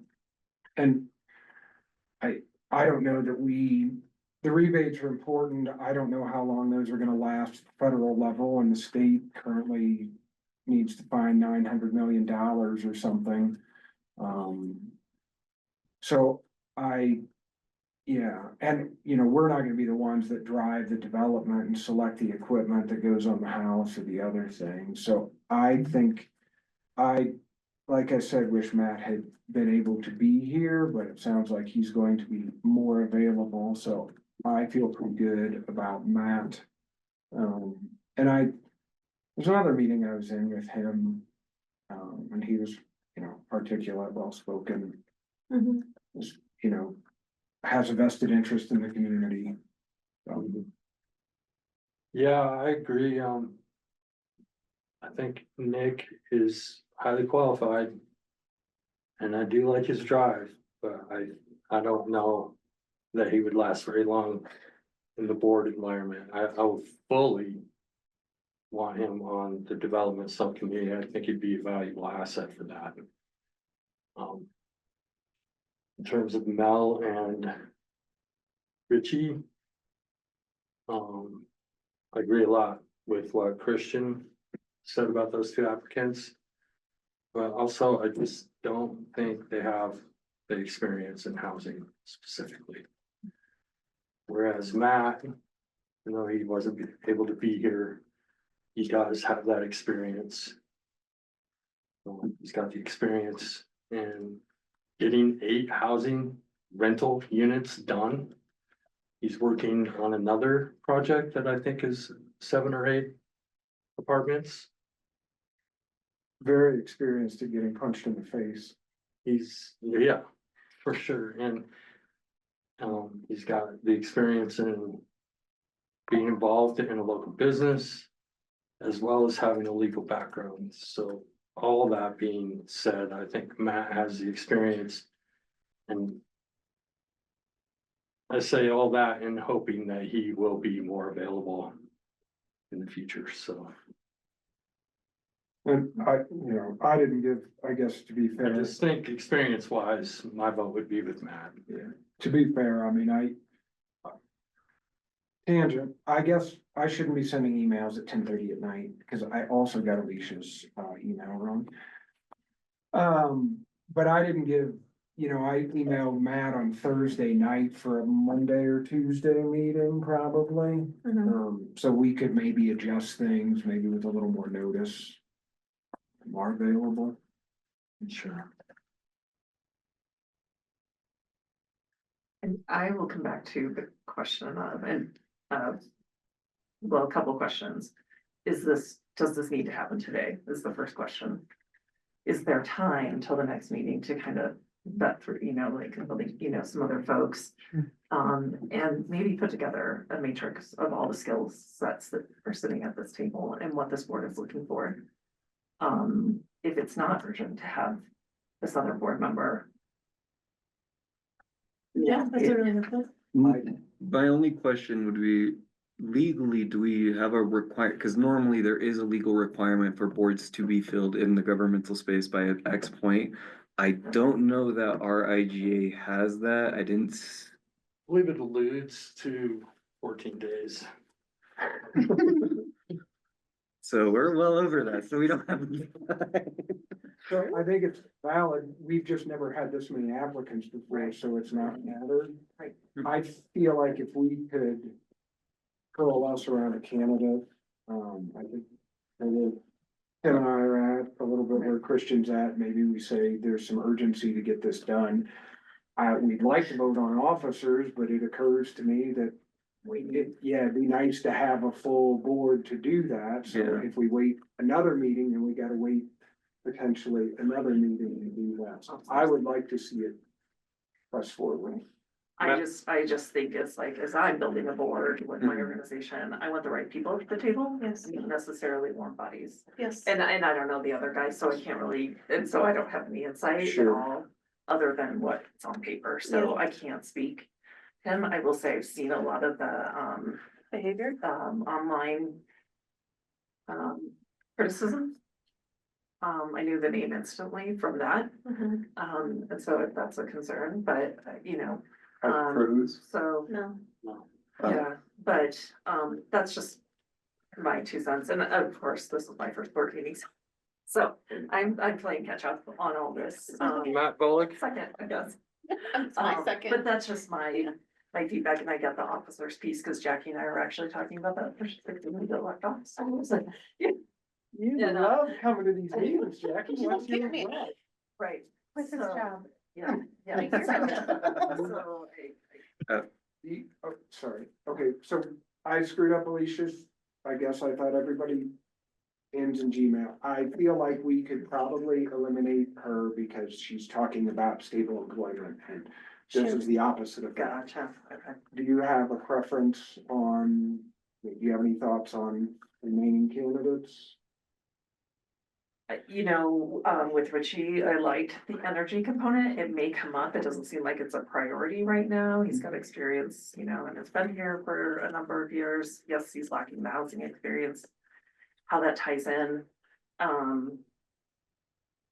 I see it more in like Summit County with HC3 and housing, you see that more of a tie in down there than up here at this point, obviously for a big reason. They've been around a long time, both organizations, so. Well, you could think of it in this way, like, yes, it would be wonderful to have a board matrix. Yes, it would be wonderful to Right. have like assessed the That's skills at the important. table already and, swatted them. But, we can also see ourselves as like still a very new housing authority. We know that we need still startup energy because we haven't established a lot of, Yeah. we don't have any operations Right. as a housing authority, so some assumptions around like that kind of energy, that due diligence, the research component, like you don't have to have direct experience in housing to have some of the attributes that you need on a startup board. And that's kind of where my dilemma lies Yeah. with Matt specifically, is my fear is, yes, I fully trust that he's invested into this community without a shadow of a doubt. And has the greatest intentions, but I mean, really, to your point, Dan, if we want to start moving these things forward fast, we need someone who's gonna be able to be here for these next few months, especially as we start getting working on this. And that's really my only concern with them, which is obviously a good thing. But also it's double-edged in the sense of that gives more, in my mind, leniency to someone who also, as you all mentioned, yeah, posts controversial opinions and is willing to voice them even in this board, about, housing and housing work. Yet they were able to come on literally last second. That's a really valuable thing for us as a board to have, as buy-in. And it's to the point where I'd be willing to work someone who's open-minded and willing to learn about these things and learn how a board like this is supposed to operate, which is why I appreciated her curiosity, and willing to listen and ask questions. And I feel like that's more of what I got from, also Richie, who very clearly stated didn't come in with any preconceived notion of what the answer is. I think that's important. I can't say that for myself. I obviously did, but it's important to have people who don't and can bring new, fresh ideas. And also, like, let's be honest here, anyone's going to be learning on this job, regardless of who we end up picking, because the dynamic of a regional housing authority is just going to be different than any specific one program. Though those programs do, of course, attach to what our future goals are. Like, I think Matt's experience attaches directly to what I would like our board to grow into. But maybe grow into means that when the time is right, Matt gets, priority or point, not priority, because we can't do that obviously, but would have a higher consideration once we get to the point of actually considering like running property management. And right now what we need is full buy-in for someone, even if it's like a 2-year term before we can move to the next person. I'd like to hear from Matt Bullock. He's Yeah, been sorry. unmuted for a while. Let's see, I think showing up is a big, green light for me. I mean, and also I wouldn't, someone that doesn't live in town here, even if they're promising to come and live here, that doesn't really, I don't like that part. And even though I really like Nick, just the fact that he doesn't live here, I don't like that part. I like that Mel and Richie both live here and they have been here a long time. They're super invested. I mean, you guys are saying that, we'd have to bring them up to speed, but I feel like I'm in that category as well. So I like, I like Richie's experience with building a business and being versatile in all that aspects of that and growing it and then stepping away. And I've worked with him on some race stuff when he was, working with the mountain bike race series. And, I think if we were going to take a vote, I may recuse myself when it comes to voting for Mel, just because we're in a different capacity. But I'd be willing, I'd like Richie. I think the energy part is a big part of this. That shows that he's got a lot of research ability and analytical thinking skills. And he showed up. He walked in and sat down, which is 90% of it. I don't know about Matt. I wish I could ask him a few questions. It sounds like, you guys really like him and you'd like him to be a part of it, but, wishing it to be true. And why isn't he here tonight on the Zoom? Did he not know about it, or? I don't know. No, Does he have a? I let him know about it, Matt, but he has a work project that he had to do tonight, Yeah. so he wasn't able to attend. You know, Well, he wasn't able to attend the last one either. And like I said, the promise of living here, a lot of people make promises, and the people who've been living here a long time, I think should take, precedent, or, be elevated above the people that don't live here. Well, I think Matt's got some, he's obviously owned some property here and has done some things. But I understand what you're saying. I think a thought that didn't come out of my mouth about Richie is small business, is not for the faint of heart. So, if he can go from, we just got laid off, to let's do our own thing and grow that by 25 times, that's probably worth having. Tim, what about you? I think I already gave my opinion, but, Yeah. You feel the same way though, still? I do. Mhm. I would be a vote for Matt, if, I'm not the only vote, so. I think we should go ahead and appoint somebody tonight. I agree. Look, I'm a huge fan of Matt. He's a wonderful person and terribly experienced and so dedicated to Leadville. And I appreciate what Matt Bullock has said, that like showing up is really important. And we have And- two Matts. And we can't have that. But I think like encouraging Matt, once he becomes a more full-time resident, to like Keep us in mind. continue to get involved, because I think he's been just kind of like jumping at the bit to be part of these things, and it's almost the right time for him, but just not yet, is my opinion. I And I agree. can't wait to work with him when he is here. Yeah, I feel likewise, we are gonna have a position that has to be a 2-year term. We're gonna have a position that's gonna be, what is it? Like a 2, 3, and 4-year term? Well, the initial, we can talk about that. The Yeah. initial terms were when the authority was started. The initial terms were 2, 3, and 4 in accordance with the IGA. Yes.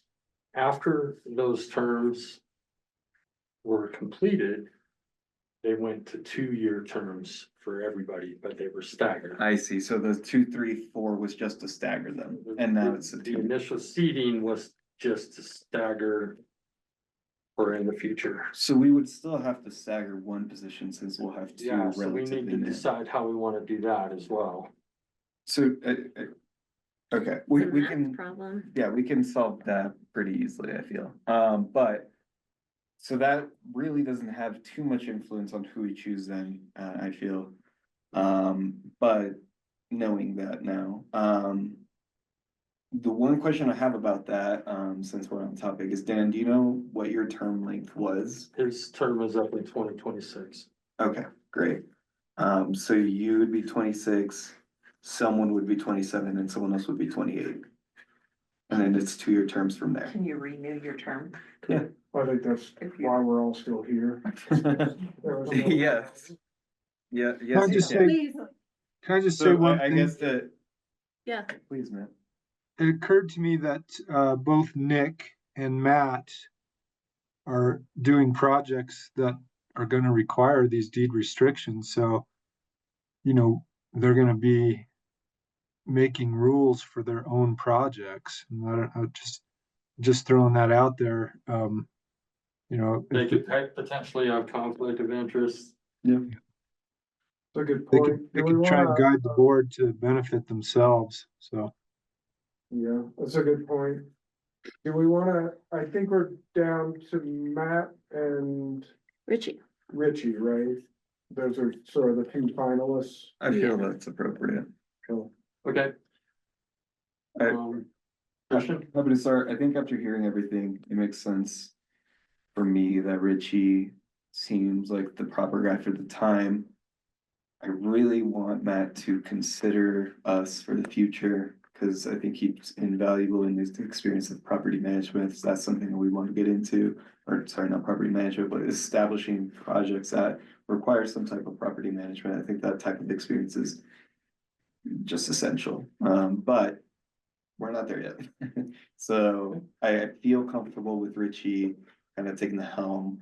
I mean, to Matt's point, Matt Bullock's point, yeah, all of us have catching up, you know, as researchers as I am, there's plenty of things that I learned. And through the operation of the board and through conversations with other regional housing authorities. So I think it's only fair to allow someone in our community to learn through those. Dan, I think you brought up a good point. I don't know how much his experience would actually be beneficial for us in terms of energy projects, but it is willingness to be open to learn is something I appreciated. So I think that's where I'm leaning right now. Okay. So we wanna Yeah, ask Matt I'm ready if to he vote. wants. I know, Go Matt, for you said you want, sorry, Elsa, you Is said you wanted to recuse yourself, but if Mel is out of the running, do you have an opinion? Do you wanna have an opinion? Do you wanna Yeah. have an official opinion? My official opinion would be, I would vote for Richie. Okay. Elsa?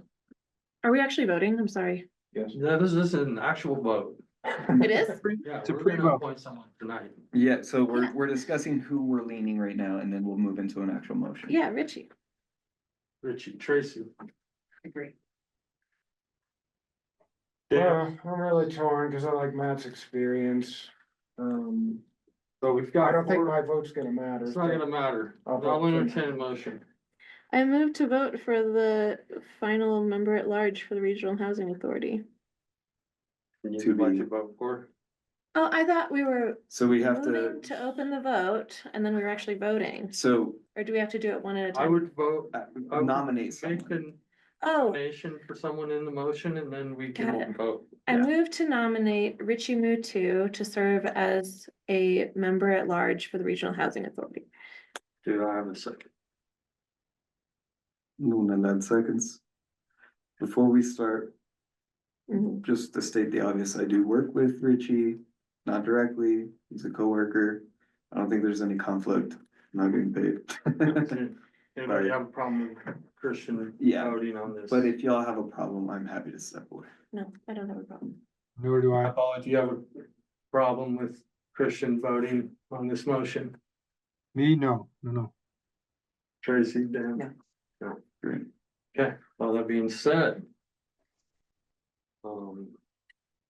Why don't we have a voice vote on this? Sure. Christian, Hi, yes. Elsa. Aye. Matt Bullock, Aye. Tracy Fletcher. Aye. Dan Marker, Sure. and I will be a no vote. So with 5 being for and 1 being against, the motion has passed and Richie will be our final at-large board member for the Housing Authority. Cool. Do we want to establish terms? I guess if Tracy wants to establish whether it's 27 and 28 as to when you'd like your seat to end, I feel comfortable with you choosing that, and then Richie ending up with whatever. Say that again, sorry. Sorry, You get first choice. yeah, you get first choice. Do you want a 3-year term or a 2-year term? Or you fine. Great. Yeah. I Good. feel like you can have 1 and 2 and you're just like. Just figuring it out. Yeah. All right, so Tracy will have the 3-year term, Richie will have the 2-year term. Fabulous. Okay. Wow. Let's move right along, we get into time here, currently we have 3 board members, to sign for the bank account that are no longer on the board. Nice. Jesus. Let's hire somebody. So anybody that wants to volunteer to be a signatory for the bank account.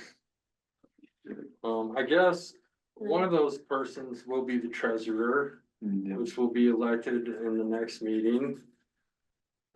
Do we have two other members that, Does this, well, I would think that would be the president, the president. vice president, Yeah. and the treasurer. that's kind of what I was Why thinking. don't we go too. ahead and punt that until we elect officers next meeting?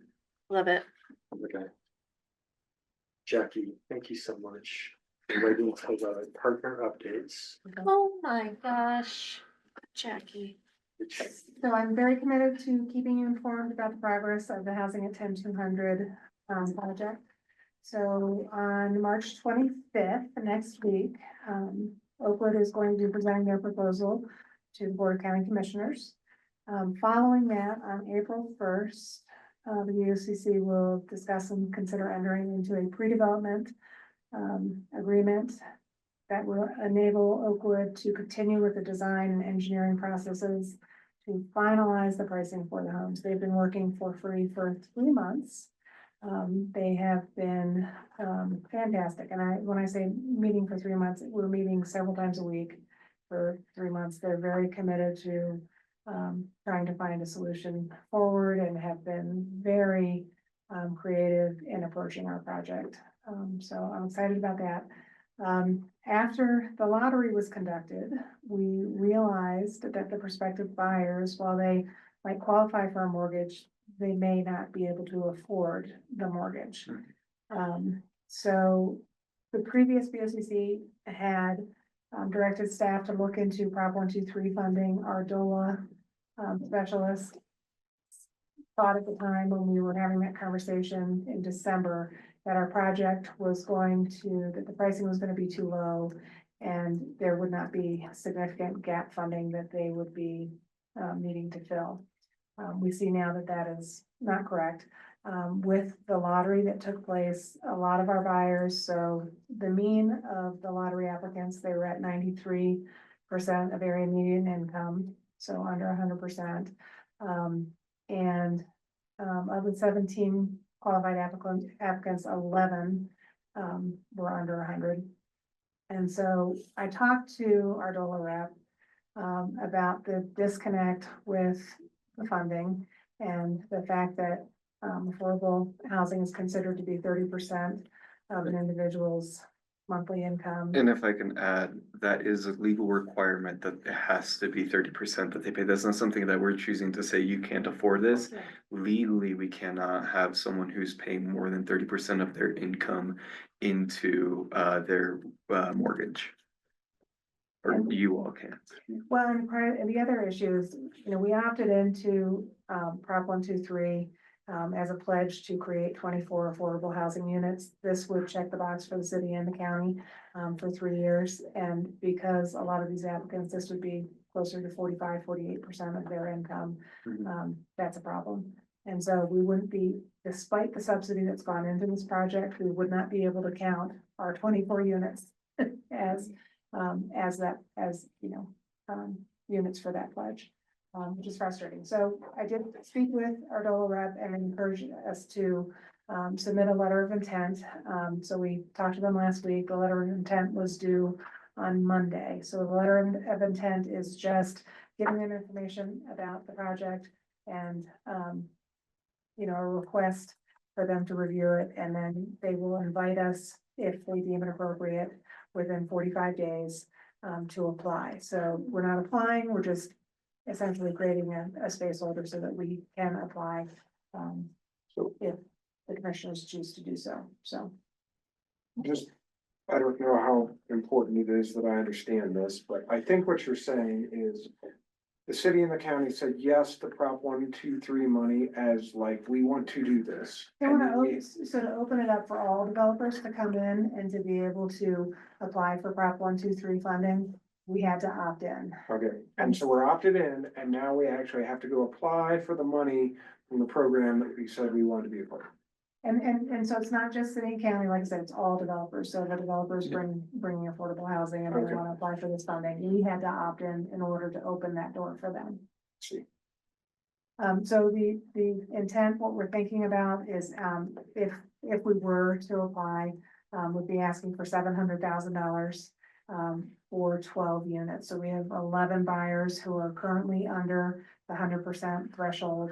We're anticipating with the other 7 units, there will at least be one other buyer.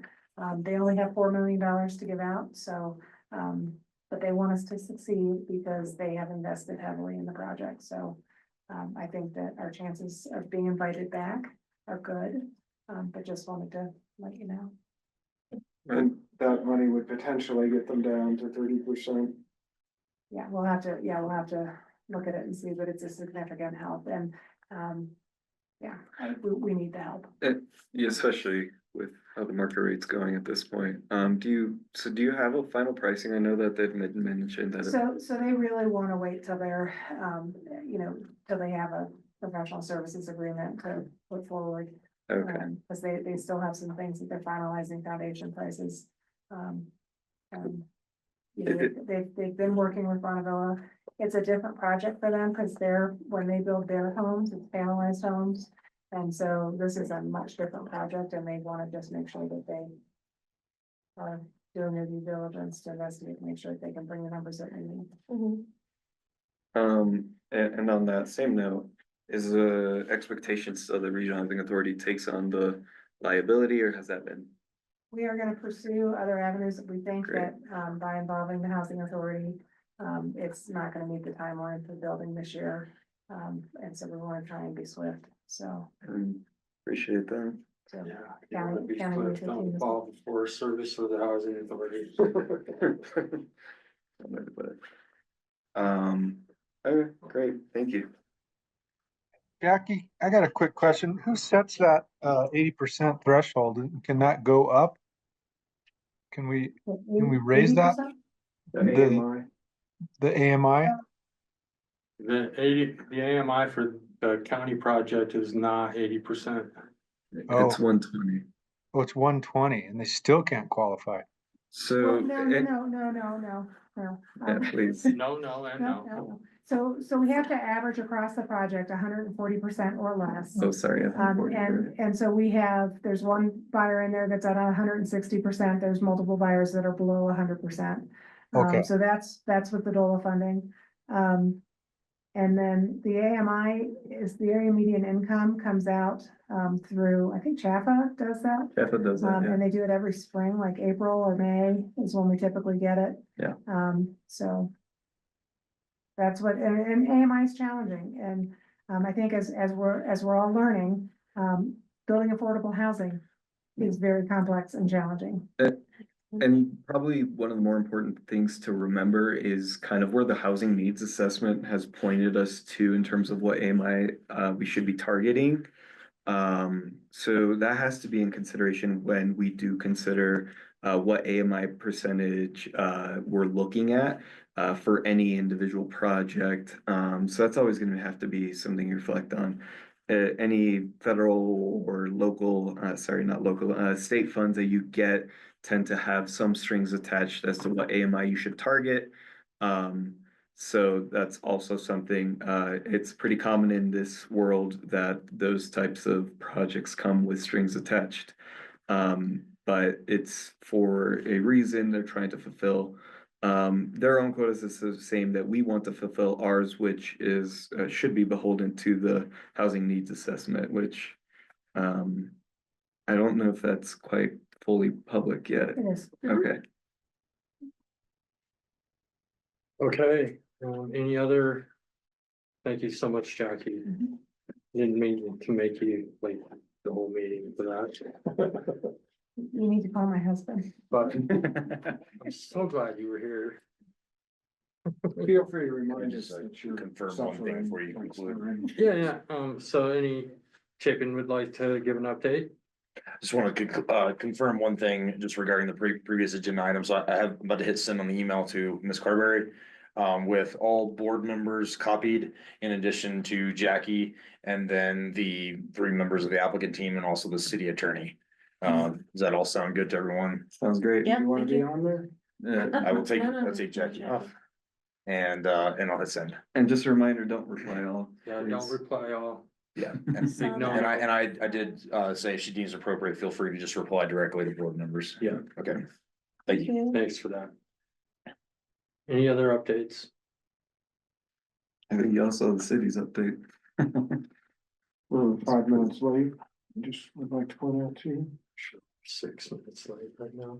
County, any major updates? No, not other than what Jackie just said. Right. If you add the 1 minute that I was late. Gotcha. All right, well, Matt, you got anything for us, buddy? No, I'm good for now. Thank you. All right. Let's adjourn, 7:36. We'll adjourn. Thank you. Thanks, everybody. Thank you, guys. Thanks for running the meeting, Tim. It's, it was Only one more to go for me.